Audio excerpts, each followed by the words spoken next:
Baik, selamat siang. Di sini kita akan mencoba mengulas sedikit mengenai apa itu coding. Jadi sebelum kita masuk ke ranah coding itu sendiri, kita perlu tahu, perlu mengenal ya, supaya jalan nanti kita saat mempelajari coding itu tidak melenceng jauh seperti itu. Jadi apa itu coding? Mungkin sebagian dari kita pernah mendengar istilah coding, entah itu di internet, media sosial, ataupun dari orang lain.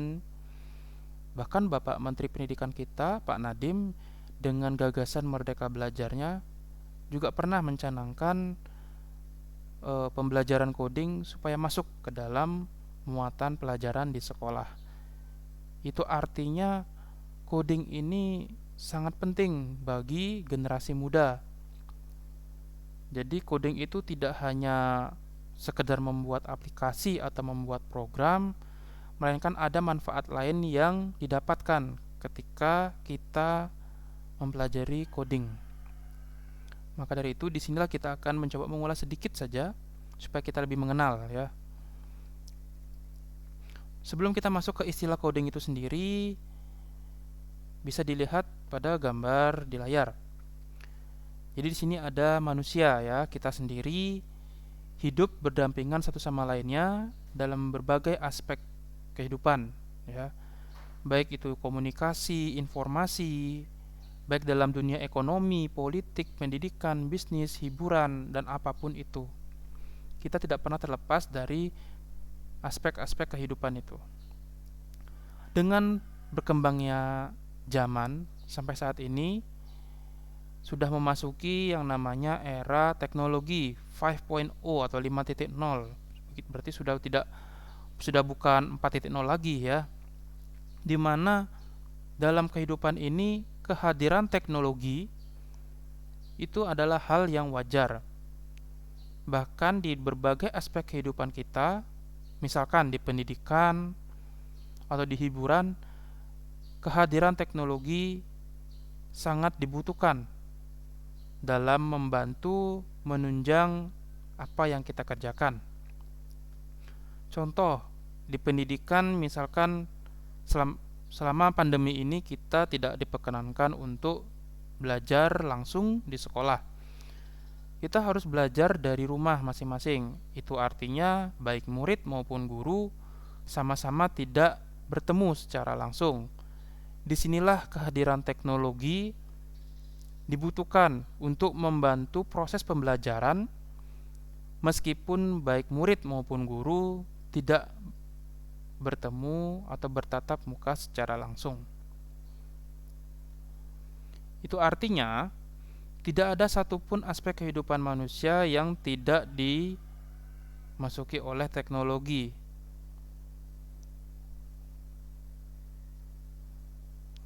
Dalam menggunakan sebuah teknologi, kita pernah mendengar istilah yang namanya brainware, software, dan hardware. Seperti materi pelajaran yang kalian dapatkan saat ini, yaitu tentang interaksi hardware, software, dan brainware. Disinilah peranannya, disinilah realisasinya, di mana antara brainware yaitu manusia atau pengguna kita sendiri itu berinteraksi dengan yang namanya teknologi. Teknologi sendiri ada hardware dan software. Misalkan dalam pembelajaran kita sebagai murid atau saya sebagai pengajar, kalian sebagai siswa menggunakan gawai atau perangkat yaitu smartphone untuk proses pembelajaran, di mana smartphone itu sendiri adalah hardware. Dan dalam menggunakan smartphone itu dalam pembelajaran, kita memerlukan yang namanya sebuah aplikasi yang dapat menunjang pembelajaran itu sendiri. Misalkan kita menggunakan WhatsApp, menggunakan Google Classroom, dan sebagainya. Nah, inilah yang disebut dengan software, aplikasi-aplikasi ini. Disinilah interaksi terjadi. Jadi contoh sederhana yang dapat kalian amati yang sudah terjadi saat ini itu adalah diri kalian sendiri. Interaksi antara diri kalian sebagai brandware dengan teknologi yang ada, baik itu hardware maupun software. Inilah yang disebut dengan sistem komputer. Meskipun kalian tidak menggunakan komputer atau laptop, tapi ini juga termasuk dalam istilah komputerisasi. Teknologi-teknologi yang ada, baik itu smartphone, baik itu perangkat yang lainnya atau tablet dan segala macamnya, itu juga termasuk dalam perangkat komputer.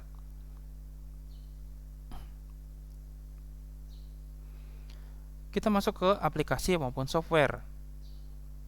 Kita sudah pernah mempelajari bahwa aplikasi atau software itu sendiri adalah perangkat lunak yang berfungsi sebagai jembatan komunikasi antara brandware dan hardware.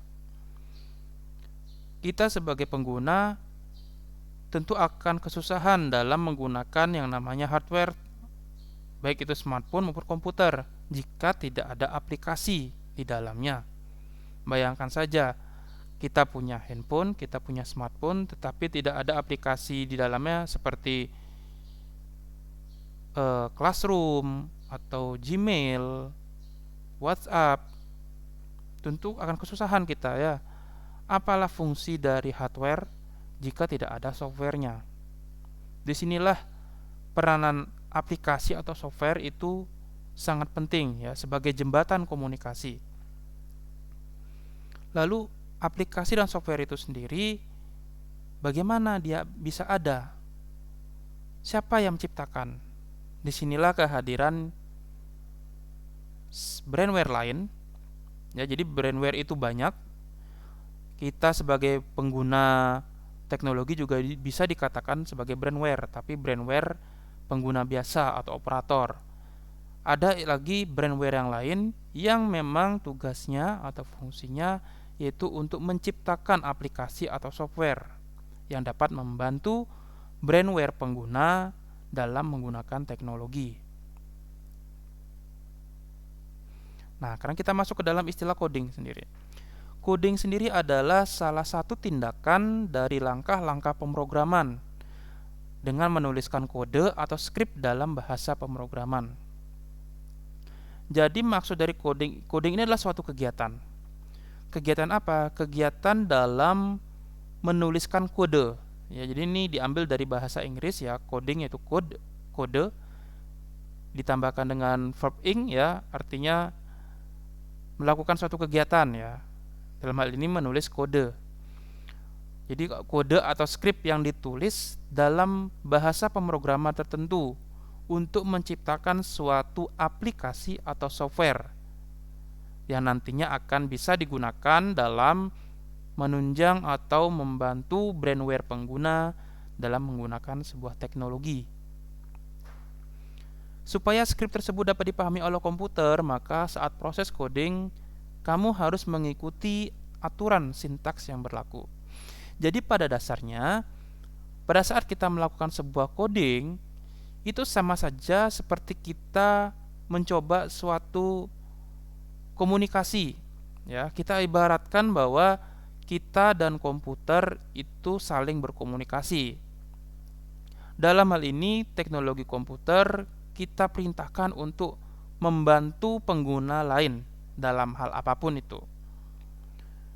Dan dalam berkomunikasi antara kita dengan komputer, kita perlu memberikan suatu perintah-perintah yang dapat dimengerti oleh komputer sehingga nantinya dapat membantu brandware pengguna. Contoh, misalkan kita ingin membuat komputer itu dapat membantu brandware pengguna dalam melakukan penghitungan suatu rumus atau dalam hal ini kalkulator misalkan. Kita ingin komputer membantu brandware pengguna dalam menghitung suatu kumpulan data, penjumlahan, perkalian, pengurangan atau pembagian. Tentu di sini bukan seperti kita berkomunikasi dengan manusia lain ya, yang dimana kita hanya tinggal memerintahkan tolong bantu manusia yang lain atau orang lain untuk menghitung jumlah dua bilangan. Komputer tentu tidak akan mengerti bahasa manusia.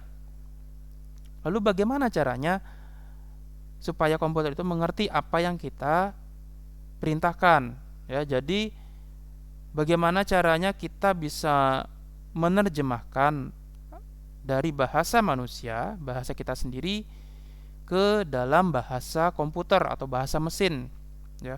Jadi bahasa komputer itu hanya sebatas angka 0 dan 1.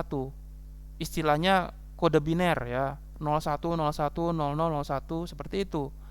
Komputer tidak mengerti yang namanya bahasa Inggris, bahasa Indonesia, bahasa apapun itu komputer tidak mengerti. Nah, disinilah kita sebagai brainware, ya, programmer ataupun developer, bagaimana caranya membuat sebuah kumpulan instruksi, kumpulan perintah yang pada akhirnya dapat diproses oleh komputer untuk mengerjakan suatu kegiatan yang dapat membantu brainware pengguna. Misalkan seperti contoh tadi, kita ingin komputer membantu pengguna lain dalam menjumlahkan dua buah bilangan. Tentu kita tetap memberikan instruksi jika ada dua bilangan, maka tolong jumlahkan.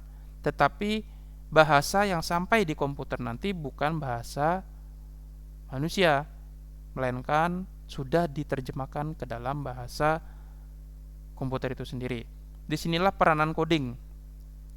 Jadi di dalam coding kita juga mengenal yang namanya bahasa pemrograman.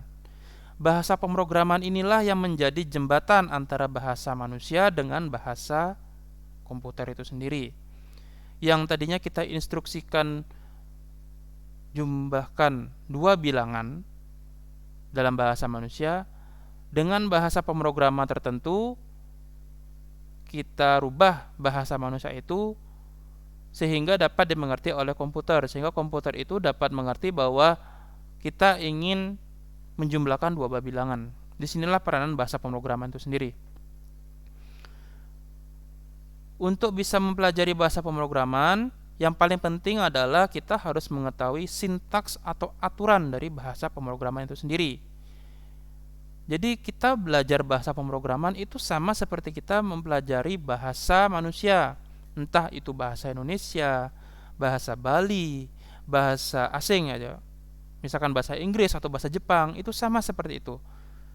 Bahkan bahasa Indonesia pun, pada saat kita mempelajari bahasa Indonesia, di situ pun juga ada aturan-aturan yang perlu kita cermati.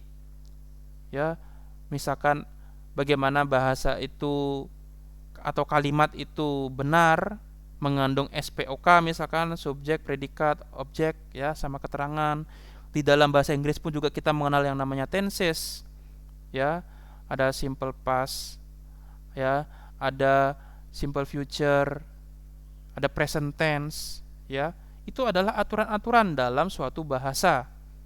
Jadi bagaimana kita berbahasa yang benar-benar, kita harus ikuti aturan dari bahasa itu sendiri. Sama juga di bahasa pemrograman. Jadi di bahasa pemrograman juga ada namanya aturan maupun sintaks, ya. Kita berbicara bahasa pemrograman itu ada namanya istilah sintaks. Sintaks itu aturan, ya. Sintaks kode, aturan atau format kode dari bahasa pemrograman. Misalkan dalam bahasa Indonesia kita mengenal istilah saya, di dalam bahasa Inggris I, ya kan? Atau misalkan dalam bahasa lainnya apa itu? Di bahasa pemrograman juga ada, ya. Misalkan istilah jika, di bahasa Indonesia itu adalah jika, kalau di bahasa Inggris if. Di bahasa pemrograman ada juga namanya if juga, ya. Jadi bahasa pemrograman itu pada dasarnya menggunakan bahasa manusia, yaitu bahasa Inggris, ya, karena memang yang menciptakan bahasa pemrograman itu sendiri pasti orang luar, bukan orang Indonesia, ya. Jadi kunci dari kita bisa memahami bahasa pemrograman adalah bahasa Inggris, ya. Disinilah manfaat lainnya yang kita bisa dapatkan ketika kita mempelajari coding. Secara tidak langsung kita juga dituntut untuk mempelajari yang namanya bahasa Inggris. Ya, meskipun bukan bahasa Inggris full, ya.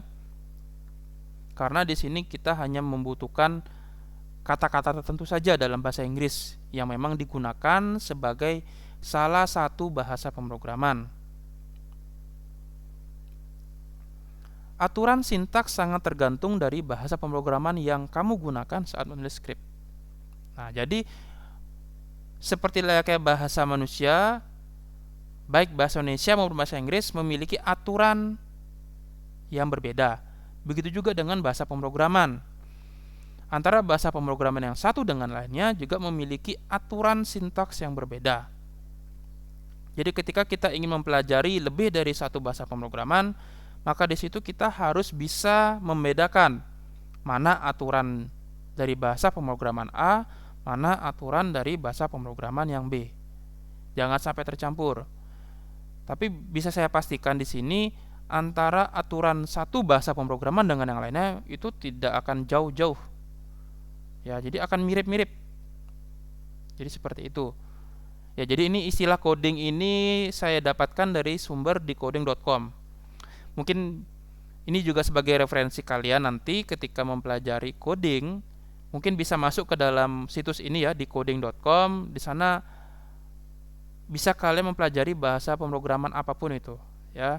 Jadi ini adalah situs untuk belajar coding yang bisa kalian gunakan ya sebagai referensi kalau kalian ingin mendalami suatu bahasa pemrograman atau lebih ya satu pemrograman. Misalkan kalian ingin fokus di Java, sepertinya ada juga di coding, itu biasanya lengkap. Atau mungkin menggunakan bahasa pemrograman lain, di coding juga ada. Jadi ini seperti situs pembelajaran di coding.com ini ya. Nah, di sini dengan kata lain coding merupakan kegiatan di mana kamu memberitahukan komputer apa yang harus dia kerjakan untuk kamu. Nah, di sini maksudnya tadi ya. Jadi pada dasarnya coding itu kita intinya ya, kita ingin memberitahu komputer apa yang harus dia kerjakan. Seperti contoh tadi, kita ingin komputer itu menjumlahkan dua buah bilangan. Disinilah coding itu ada. Dengan coding kita ingin mencoba memberitahu komputer bahwa komputer tersebut harus bisa menjumlahkan dua buah bilangan dengan menggunakan bahasa pemrograman tertentu. Bisa kita pilih ya. Sebuah kode yang ada pada skrip bisa diibaratkan layaknya bahasa sehari-hari. Seperti saya bilang tadi, bahasa pemrograman itu sama seperti bahasa manusia. Kita ibaratkan seperti bahasa manusia. Setiap kode yang kamu tulis akan membantu komputer untuk mengetahui dan memahami apa yang ingin kamu lakukan pada komputer. Kita ingin komputer misalkan membantu pengguna lain menghitung jumlah bilangan, atau bisa kita membuat komputer itu mengerti, membantu pengguna lain misalkan untuk bersosial media, untuk berkomunikasi. Ya, disinilah peranan coding itu. Komputer akan menerima perintah ini dan komputer akan melakukan operasi berdasarkan perintah yang kamu tuliskan. Ya, jadi itulah inti dari coding. Jadi pada dasarnya coding itu adalah kegiatan di mana kita mencoba memberikan instruksi, ya, memberitahukan kepada komputer apa yang harus dia lakukan sesuai keinginan kita. Jadi inilah yang dimaksud dengan coding. Bahasa sederhananya seperti itu. Nah, dalam hal aplikasi, memang yang namanya coding itu kita tidak akan jauh dari yang istilah aplikasi. Maksudnya apa? Hasil atau tujuan dari kita coding itu pasti adalah aplikasi atau software. Kalau tujuannya atau keluarannya hardware itu bukan coding namanya ya. Karena coding ini adalah kumpulan instruksi ya, kumpulan perintah, dan aplikasi sendiri di dalamnya juga adalah kumpulan perintah. Misalkan aplikasi WhatsApp, di dalamnya adalah kumpulan instruksi untuk berkomunikasi. Lalu ada misalkan aplikasi Google Classroom, di dalamnya adalah kumpulan instruksi untuk mengolah pembelajaran. Lalu ada aplikasi lain misalkan Spotify atau Joox misalkan. Di dalamnya ada kumpulan instruksi untuk memutar lagu atau memanage lagu-lagu yang legal ya. Tidak hanya aplikasi, game pun juga sama ya. Jadi misalkan ada game apapun itu, di dalamnya adalah kumpulan instruksi. Ya, jadi semua aplikasi itu jika kita bongkar di dalamnya itu adalah kumpulan instruksi-instruksi. Nah, di sini aplikasi dibagi menjadi 3. Ya, sebenarnya banyak ya pembagiannya. Di sini kita hanya fokus di 3, yaitu ada namanya aplikasi web, desktop, dan mobile. Aplikasi web itu apa? Aplikasi yang berjalan dalam lingkungan website online ya. Jadi ini butuh yang namanya browser. Situs-situs ya, Facebook atau situs apapun itu yang biasa kita buka lewat browser itu adalah termasuk aplikasi web. Lalu bahasa pemrograman apa yang biasanya ada atau digunakan dalam membuat aplikasi website? Jadi ada di situ ya listnya ya. Ada PHP, HTML, CSS, JavaScript, SQL, XML, ASP, Ajax dan yang lainnya. Masih banyak ya. Lalu ada namanya aplikasi desktop. Apa maksudnya aplikasi desktop? Jadi desktop ini mengacu kepada personal komputer atau PC, laptop ya, yang dimana aplikasi desktop ini adalah aplikasi yang hanya berjalan pada laptop saja atau desktop saja ya. Kalau dulu itu banyak ya aplikasi desktop yang hanya berjalan di desktop saja, misalkan Office itu hanya bisa berjalan di komputer saja. Tapi sekarang karena adanya perkembangan teknologi, bahkan Office pun juga bisa berjalan di Android ya. Lalu ada aplikasi apa lagi? Misalkan aplikasi pemutar lagu, aplikasi desktop ya. Jadi dia hanya bisa berjalan di desktop saja, di PC saja, tidak bisa berjalan di web atau berjalan di mobile, dia tidak bisa. Bagaimana cara membuat aplikasi desktop? Ada beberapa bahasa pemrograman yang memang dikhususkan untuk membuat aplikasi ini. Contohnya misalkan Pascal, Delphi, bahasa C, C++ ya, Basic, Java, Python, Objective-C. Nah, Objective-C ini bahasa pemrograman yang biasa digunakan dalam membuat aplikasi macOS ya, produknya Apple ya. Mungkin ada beberapa yang menggunakan macOS, laptop Apple ya.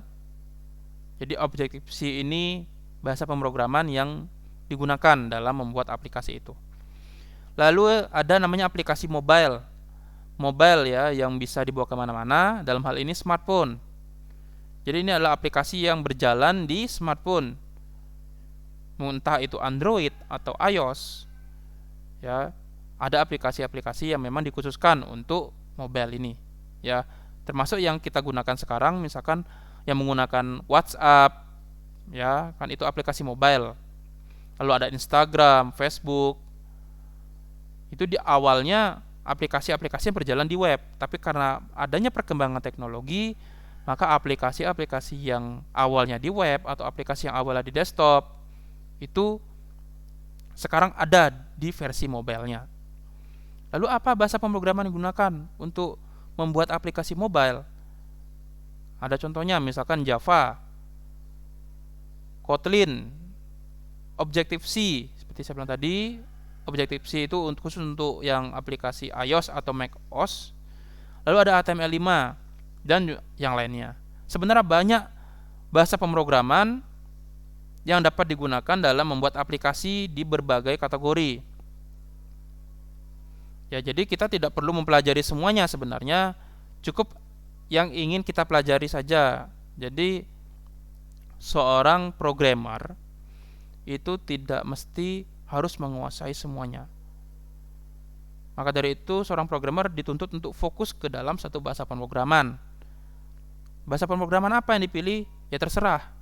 Maunya fokus di mana? Misalkan kita ingin membuat aplikasi web, berarti kita fokus ke dalam bahasa pemrograman yang berbasis web. Lalu misalkan kita ingin fokus ke mobile developer, membuat aplikasi mobile, ya kita pelajari saja bahasa pemrograman yang dikhususkan untuk membuat aplikasi mobile. Jadi tidak perlu semua bahasa pemrograman kita pelajari. Ya. Jadi seperti itu. Dan untuk beberapa bahasa pemrograman, seperti saya bilang tadi, itu memiliki aturan sintaks yang tidak berbeda jauh. Yang artinya apa? Ketika kita mempelajari satu bahasa pemrograman, bisa jadi untuk pindah ke bahasa pemrograman yang lain itu tidak susah. Karena rata-rata semua bahasa pemrograman itu memiliki aturan sintaks yang tidak berbeda jauh. Jadi hanya berbeda di beberapa saja, sehingga jika kita sudah menguasai satu bahasa pemrograman, bisa dipastikan untuk mempelajari bahasa pemrograman yang lainnya itu lebih mudah. Contoh, misalkan ketika kita sudah menguasai namanya bahasa Pascal, maka ketika kita ingin mempelajari bahasa C atau Java, itu tidak akan susah. Akan mirip-mirip seperti Pascal. Ya, cuma hanya yang perlu kita lakukan adalah kita beradaptasi dengan aturan sintaks di bahasa pemrograman yang baru. Selebihnya itu mirip-mirip. Jadi seperti itu. Nah, di sini ada beberapa contoh aplikasi dan bahasa pemrograman yang digunakan dalam membuat aplikasi itu. Yang pertama, misalkan WhatsApp yang sering kita gunakan dalam berkomunikasi, ya, dalam pembelajaran dan segala macamnya. Ini dibuat dengan bahasa pemrograman Erlang namanya. Ini bisa kalian cari di internet, ya, apa itu bahasa Erlang. Lalu Facebook di awal pembuatannya, ya, itu menggunakan PHP, HTML, Ajax dan JavaScript dalam membuat aplikasi Facebook di web. Lalu Office yang kita gunakan, Office Word, Excel, PowerPoint, ya, itu awalnya dia menggunakan bahasa pemrograman C++, ya, lalu ada C# dan .NET. Lalu Instagram, aplikasi mobile, ya, yang kita gunakan untuk melihat galeri gambar, ya, di dalam media sosial, itu menggunakan bahasa Python dan React Native. Ya. Jadi ini adalah beberapa contoh aplikasi dan bahasa pemrograman yang digunakan dalam membuat aplikasi itu sendiri. Jadi nanti kita akan mencoba saling sharing, ya. Membuat aplikasi yang sederhana saja, tidak perlu membuat aplikasi yang wah, ya. Aplikasi yang kompleks tidak perlu seperti itu. Karena seperti saya bilang di awal, coding itu tidak hanya sekedar kita membuat sebuah aplikasi saja, tapi ada manfaat lainnya yang bisa kita dapatkan dari kita belajar coding. Jika di awal kita sudah menanamkan mindset bahwa coding itu berarti kita harus membuat sebuah aplikasi, nanti pada saat proses pembelajaran coding itu kita akan kesusahan, ya, karena kita sudah tertanam mindset coding itu yang wah, harus membuat aplikasi, padahal tidak seperti itu, ya.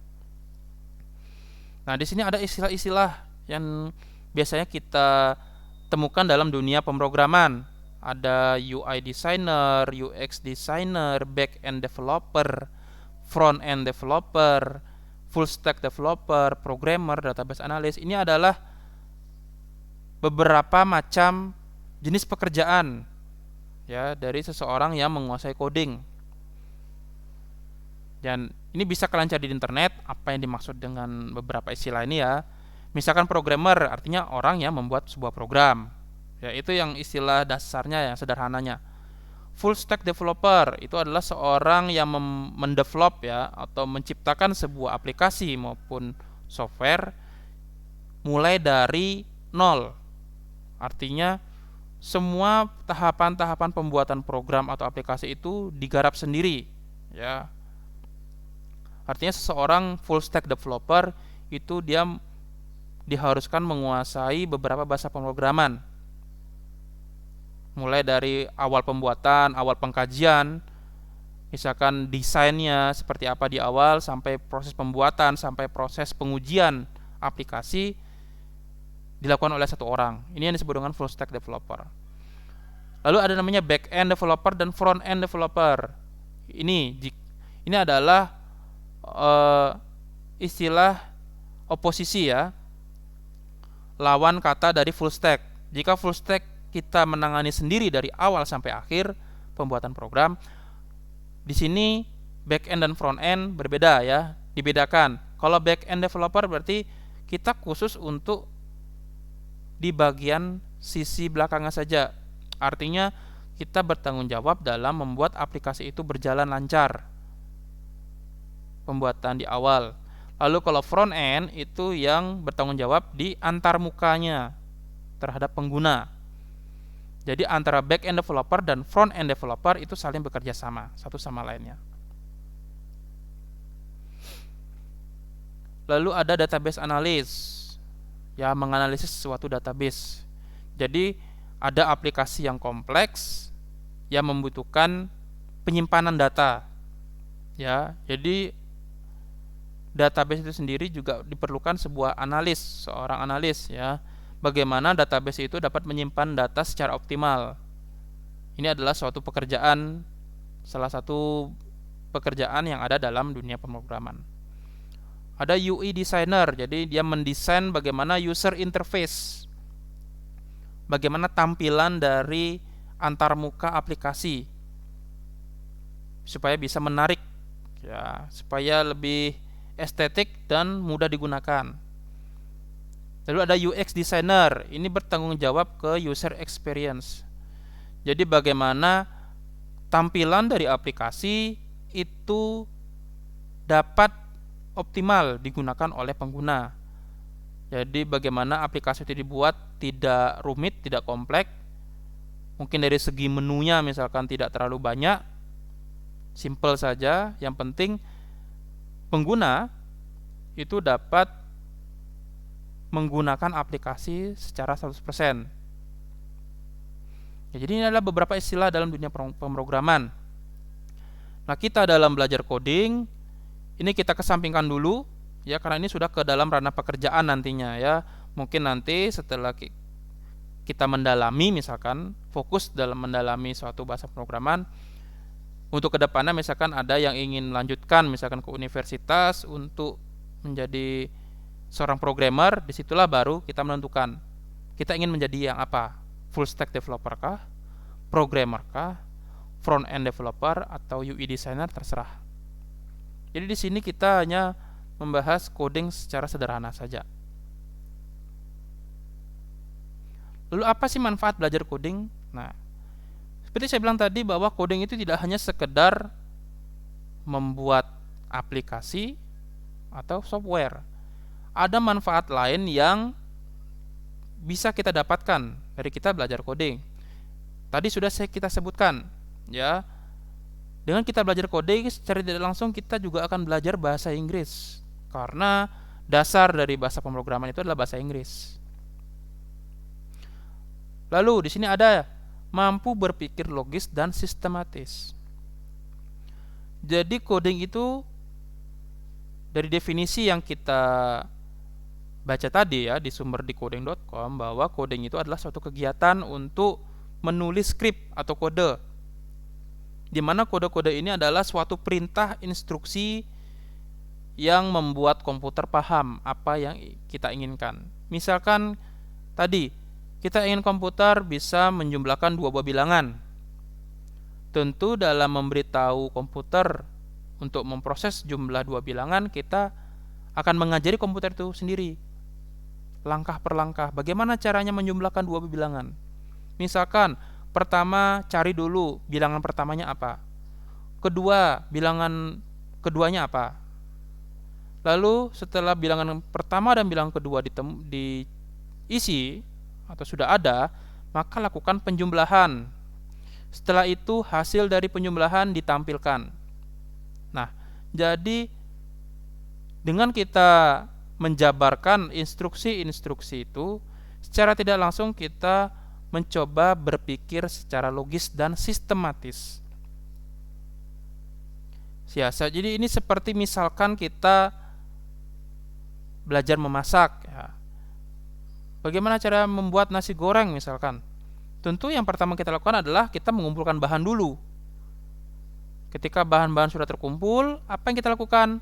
Apakah kita langsung memasukkan nasi? Kan tidak.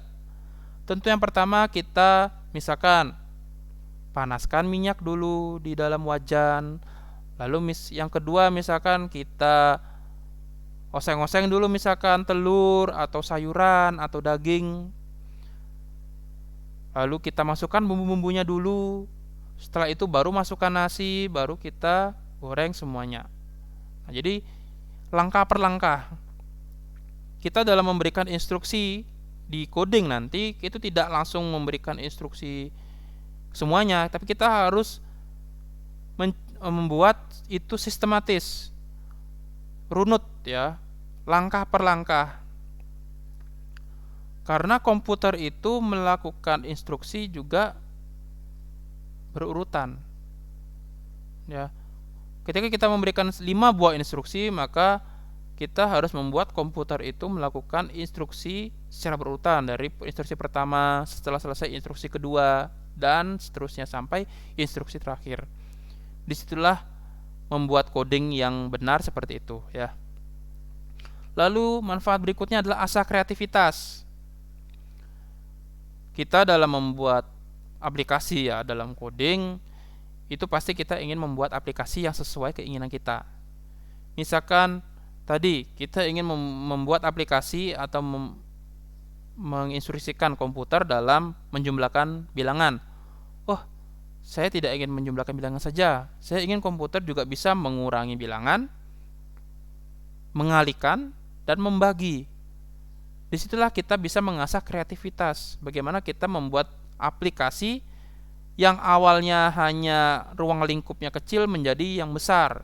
Yang awalnya kita ingin membuat aplikasi hanya bisa menjumlahkan, lalu kita kembangkan menjadi aplikasi yang bisa mengurangi, mengalihkan, membagi, ya, atau misalkan nanti membuat persen, sehingga nanti menjadi aplikasi yang lengkap, kalkulator.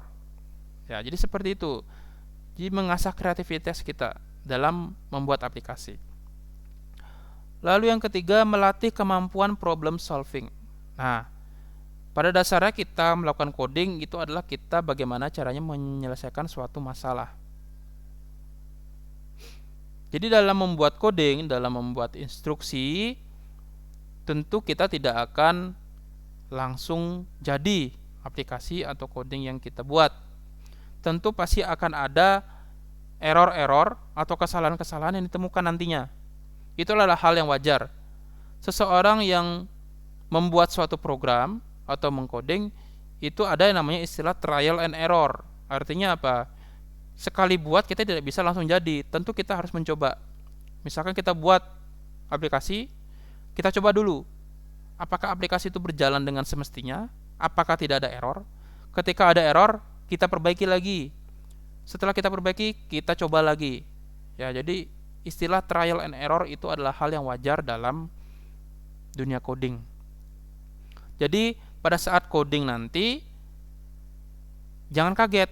Misalkan ketika kita mencoba menjalankan coding itu, kita menemukan kesalahan, menemukan error. Jangan patah semangat. Itu adalah bagian dari proses pembelajaran. Trial and error. Justru itu yang diperlukan. Ya, hal yang wajar ketika kita membuat coding, kita menemukan error, itu hal yang wajar, tidak ada masalah. Dari situlah kita mencoba mencari kesalahan dan kita mencoba memperbaiki kesalahan. Ya, itulah manfaat yang berikutnya, yang nomor 5 ya, belajar dari kesalahan. Ketika kita mengcoding, kita menemukan kesalahan, kita cari apa kesalahannya, kita coba perbaikin, dan kita belajar dari kesalahan itu supaya pada saat membuat aplikasi yang berikutnya kita tidak melakukan kesalahan yang sama. Itu adalah manfaat belajar coding yang berikutnya ya, belajar dari kesalahan. Lalu ada melatih kepercayaan diri. Ketika kita membuat coding, membuat aplikasi dan ternyata berhasil, meskipun menemui trial and error beberapa kali, tapi pada akhirnya jadi, di situ akan tumbuh namanya rasa kebanggaan. bahwa kita sudah berhasil menciptakan sesuatu. Kita coding itu pasti menciptakan sesuatu, ya. Sesuatu itu apa? Aplikasi atau software. Ketika kita berhasil, di situ akan tumbuh kebanggaan. Wah, saya bisa membuat aplikasi ini. Ya. Percaya diri kita tuh bertambah. Sehingga itu bisa menumbuhkan keinginan kita untuk membuat aplikasi yang lainnya. Ya, itu pasti, ya, karena saya sendiri sudah mengalami itu, ya. Jadi manfaat-manfaat dari belajar coding ini sudah saya rasakan. Dulu saya adalah lulusan SMK, ya, jurusan rekayasa perangkat lunak yang memang khusus untuk di coding. Ya, saya sudah mengasah kemampuan juga selama 3 tahun belajar di SMK, dan manfaatnya sudah saya rasakan sekarang. Ya, saya bisa berpikir logis, sistematis, kreativitas saya juga bertambah, kemampuan bahasa Inggris, ya meskipun tidak native English, ya, tidak full bisa berbicara Inggris, tapi setidaknya saya mengerti dan paham bahasa Inggris. Kemampuan problem solving saya rasakan juga ketika ada suatu masalah. Jadi ini tidak, manfaat-manfaat dari belajar coding ini tidak hanya kita bisa rasakan pada saat kita coding saja. Ini bisa kita rasakan pada saat kita menemui masalah di luar sana. Ya, misalkan ada masalah apa? Pelajaran yang lainnya misalkan. Itu kita lebih mudah dalam mengatasinya karena kita sudah mengasah kemampuan kita pada saat belajar coding.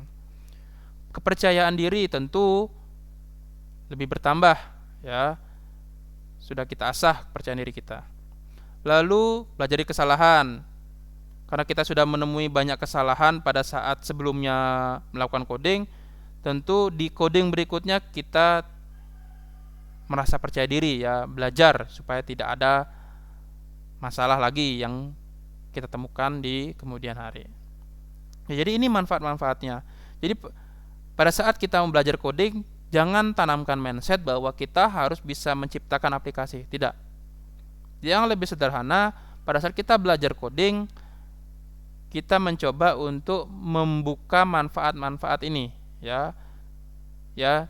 Jadi kita jangan dulu, tujuan coding itu jangan dulu membuat aplikasi, tapi tujuannya adalah bagaimana supaya kita bisa terbiasa berpikir logis, terbiasa untuk mengasah kreativitas kita, terbiasa untuk problem solving, terbiasa untuk percaya diri, dan terbiasa untuk belajar dari kesalahan. Ya, jadi itu saja terkait dengan coding di awal. Mudah-mudahan untuk kedepannya kita dalam belajar coding lancar, ya. Yang penting adalah tumbuhkan minat. Jangan pernah menanamkan mindset bahwa coding itu susah. Tidak. Kita akan belajar sama-sama coding yang sederhana saja, nggak perlu yang wah, ya. Tidak perlu membuat aplikasi yang kompleks. Tidak. Yang standar saja, ya. Jadi seperti itu yang bisa saya sampaikan. Selamat bergabung di komunitas belajar coding. Jadi saya membuat wadah komunitas ini karena saya pikir yang namanya coding itu hal yang bagus, ya, bagi kita. Jadi coding itu sangat bermanfaat bagi kalian generasi muda. Tidak hanya membuat aplikasi, kita tidak melihat itu dulu. Yang penting manfaatnya bisa kalian dapatkan. Dan manfaat dari belajar coding ini bisa kita terapkan di semua pembelajaran. Lebih mudah jadinya, ya. Oke, jadi seperti itu dapat bisa saya sampaikan. Mungkin nanti kedepannya akan saya berikan informasi lagi, misalkan kita akan mempelajari bahasa pemrograman apa, ya. Atau mungkin nanti kita survei, kita ingin belajar apa ini gitu, ya. Supaya enak kita belajarnya, ya. Tidak saya sendiri yang menentukan, tapi kalian juga bisa menentukan mau belajar apa. Tidak perlu yang susah-susah, ya. Jadi seperti itu. Ya. Baik, mudah-mudahan tidak ada kesalahan kata dari saya, tolong dimaafkan, dan selamat siang.